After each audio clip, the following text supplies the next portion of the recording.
guys. Ako dito sa Welcome para bumili ng cream at yogurt para sa gagawing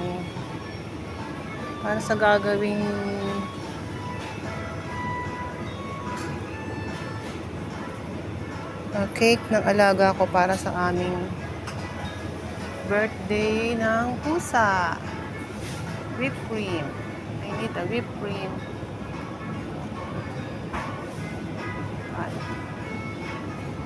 President pasta cream.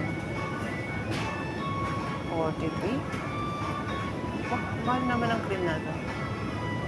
46, 43. Ito mahal ang cream dito.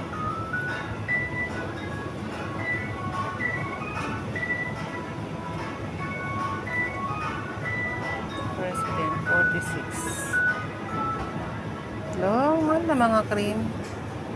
Ano kaya bibiling kong ano? So, bumili nga rin pala ako nitong Sprite dito. Ito, bibili ko dito. Ito, para gagamitin sa gawin niyang cake.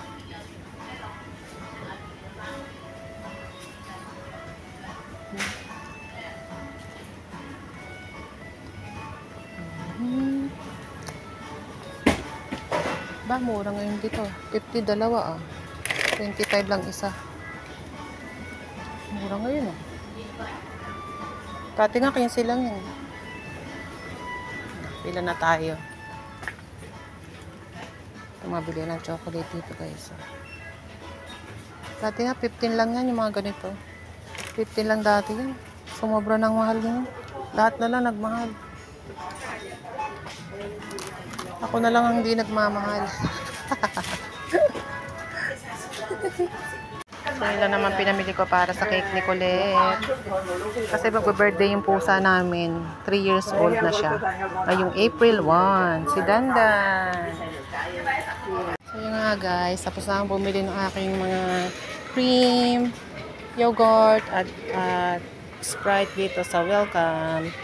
Tapos, bili naman ako ng biscuits dito sa may 360 degree na shop kasi 23 yung isang pack doon sa Welcome, 23.50. Samantalang dito sa 360 degree is alam ko parang 22, dalawa na siya. So titingnan natin ha. Kasi syempre, kahit hindi ko pera to, tinitipid ko pa rin para naman marami ako mabibili. So, ganyan tayo mag-budget ang konyang dito, guys. Alam nyo ba, hanga sa akin ang amo ko pagdating sa pagbabudget. Kasi syempre, pumipili tayo ng mga kamura. So, hindi naman ganun kaibahan yun kasi famous din naman tong 360 degree na na shop. Compare dito sa Welcome na talagang medyo may kamahalan ng presyo ng mga paninda niya. So, kumbaga sa atin SNR. Tapos dito lang tayo bibili sa may sa Minimart lang. Mas mura, syempre. Ang nagkakamahal lang naman doon yung pwesto, di ba, guys? O dito tayo sa 360 degree. Yan. Bili tayo dito ng Bili tayo dito ng digestive. Ay. Sa kabila yung mga biscuits. O, ayan o. Tinan nyo, sabi ko na nga be. Imagine nyo, 22. Kasi 23.50 doon, 500 grams. So, ito dalawa, 360 grams. O, 22 lang siya. Samantalang doon, 23 yung 500 grams. Ito 740 grams. O, diba? Dito na lang tayo. So, siguro, pili tayo ng isa nito para sa atin. Baulin natin para sa Sunday paglabas ko. Siyempre pa. Ay. O, ha? O, yun ang ating nabili ngayon para sa gagawing cake ni Colette. Yan. So, bali dito sa palengke kayo na nakabili na ako ng gulay. Ay, gulay. Hindi pala. May gulay na pala sa bahay. Bali, ang nabili ko na lang ay yung beef at saka yung pork bone na gagamitin ko sa soup. So, dadaan tayo dito sa loob ng palengke. Paregala ko lang dito kayo guys. So, tinan nyo dito, oh, $10 lang yan guys. So, 70 isang tumpok. Pag may mga ganyan yan, yan ang price niya. Hindi nyo lang yan, by tumpok. By tumpok or by kati kasi dito guys. Ito. 3.25. Imagine nyo, 25 times 7. Ayan o. Ayan o. O, diba? Mura lang dito ang prutas. Sobrang mura ng prutas dito guys. Sawa ka na talaga dito. Ayun yung mga ano naman dito. Fruit crops na mga kakaiba sa atin. No? Alam nyo ba sa kanlansing kamas, hindi yan kinakain ng ano. Nilalagay nila yan sa soup. Ayan o. Meron sila dito mga ganyan o. Yung mga hindi natin kilala mga pagkain. Ayan. Never ko pa nagamit yan sa pagkain. Tapos ito nagamit ko na yan. Ayan. Ayan. Ayan. Mga yam. Tapos dito lalabas na tayo ng palengke. So hindi tayo magpapakita dito na tayo nag-video kasi may nagagalit. Si auntie. So dito na tayo sa labas ng palengke at ako yung uwi na ng bahay. So quick tour lang sa aking pagmamarket dito sa place namin. So okay, uwi na ba? Uwi na ako guys. Upload ko lang to para may mapanood kayo. Para na kayong nakapamasyal dito sa lugar na. So yan ang Circle K convenience store. Hi! So yan guys. Napauwi ako, nakalabit pa ako ni Tia. Bye-bye!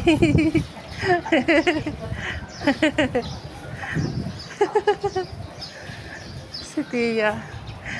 Si auntie kasi ano, tatago pa siya daw. Ewan ko sino tinataguan niya. Labit niya kasi yan yung naglilinis sa eskwelahan niya. Yan mo. Hi guys! Tawa siya. Siya yata siya pumasok ngayon. Kaya katago siya doon sa guro na nakasalubong niya. Sabado kasi ngayon guys, may trabaho pa rin sila. Ay, pakita ko nga pala sa inyo guys, dito yung ano. Ayun yung puno ng ano, ng puno yan ng cotton, bulak sa atin. Alam nyo bang yun yung iba dito namumulot niyan para gawing herbal tea, yung mga bulaklak niya guys. Pakita ko sa inyo yung bulaklak niya. Tapos hindi nila ginagawang bulak dito yung ano, wala lang. Ayan o, kita nyo. Pinupulot nila yan guys. Pinupulot nila yan. May mga auntie na namumulot niyan, tapos binibilad nila. Tapos sabi nila lagay daw sa herbal tea dito. So siguro yung iba, traditional pa rin. Kasi yung iba talaga dito, ano na lang eh. Asa na rin sila sa western medicine. Pero yung iba dito, makaluma pa rin. Asa pa rin sila doon sa traditional medicine nila. Yung mga herbal. So yun guys, pauwi na ako. So bye-bye na. See you tomorrow. Kasi Sabado ngayon, bukas ay Sunday, ako ay maghahanap na naman ng pagkakakitaan. Extra. Siyempre, alam niyo na pag solo parent tayo, kailangan dito is maging wise ka sa mga holidays mo para naman meron ka pa rin pagkakakitaan. So, ayan, nakita ko yung aking kapitbahay na hindi nangingibo.